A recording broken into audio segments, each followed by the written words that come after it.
Welcome to this YouTube channel. In this video, we are going to talk about the top 10 basketball players who were drafted in the second round. So before starting this video, like this video and subscribe to our YouTube channel for future updates. The NBA draft lottery may make or break a team. Becoming a generational superstar can lead to years of success. Throughout the league's history, a few of those franchise-altering stars were discovered outside the lottery. A second-round pick is almost as rewarding as a first-round choice. Team building becomes immensely easier if a late-round pick becomes a star.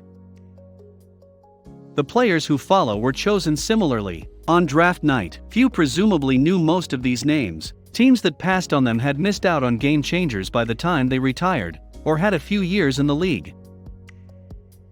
Number 10. Doc Rivers. Doc Rivers, the 31st overall pick in 1983, is 68th in career assists and 36th in career steals. His defensive box plus-minus ranks 17th all-time. Then he averaged 13.1 points, 9.4 assists, and 2.0 steals. That span saw him finish behind only Michael Jordan, Larry Bird, Magic Johnson, Charles Barkley, John Stockton and Clyde Drexler in box plus-minus.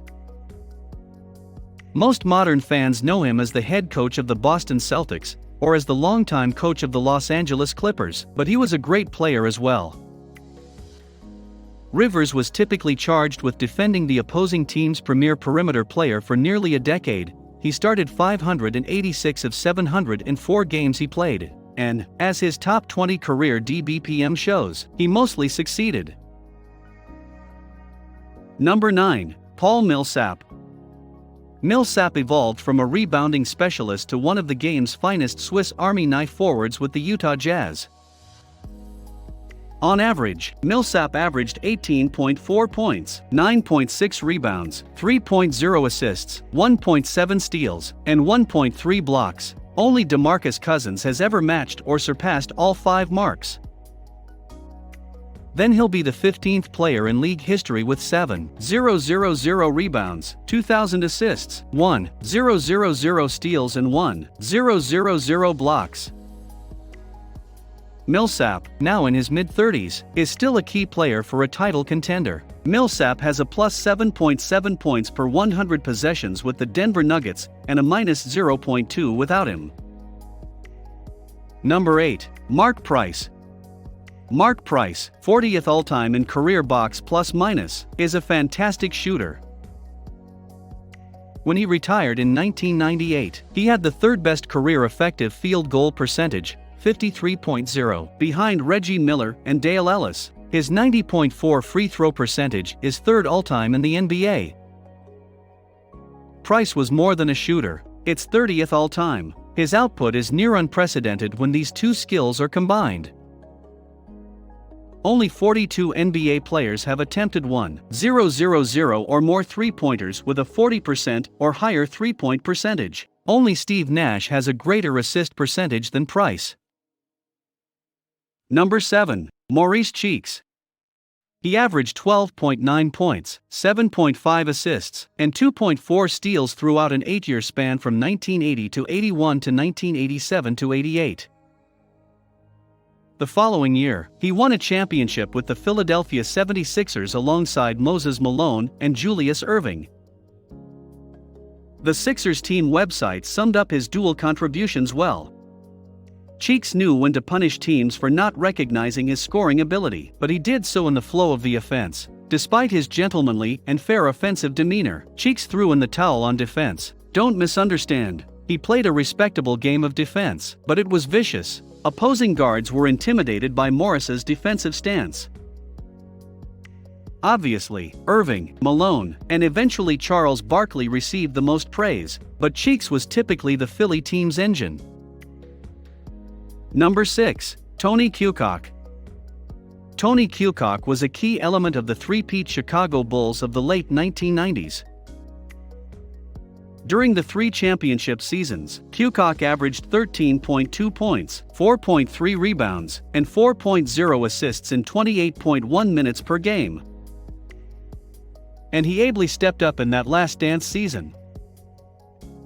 Tony was vital when Pip missed the first 30 or so games in 1997-98. Phil Jackson told the team's website Sam Smith, "He was a great player who went unnoticed." As MJs know, too, Kukoc averaged 14.2 points, 4.7 assists, and 1.1 threes with a 37.5 three-point shooting.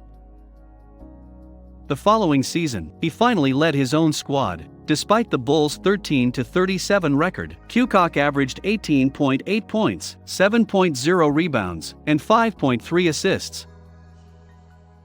Kukoc paved the door for players like Nikola Jokic and Luka Doncic. When he entered the league, foreign-born players were still considered soft. His diverse skills hinted at things to come from other places. Number 5. Draymond Green.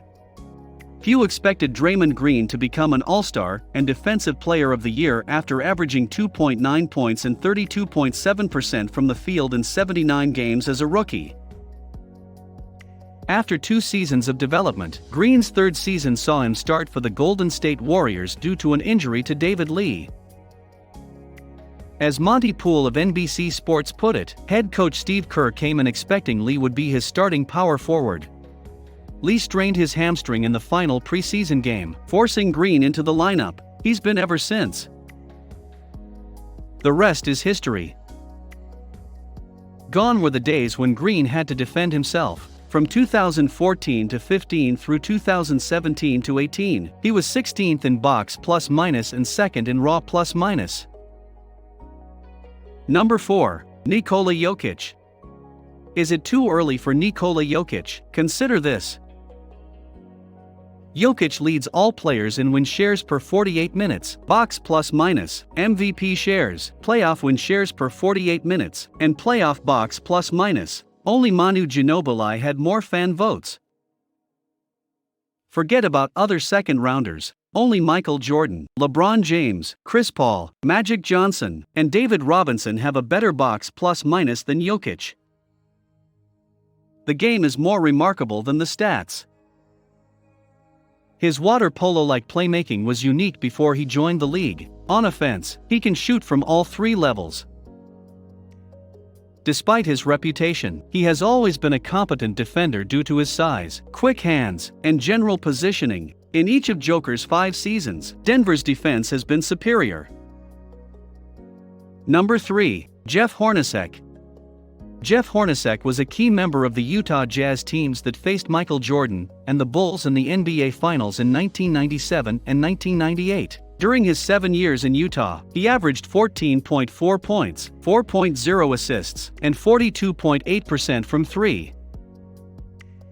But he was a near superstar for 4 seasons before joining the Jazz. From 1989-90 to 1992-93, Hornacek averaged 18.5 points, 5.6 assists, and 41.2 three-point percentage.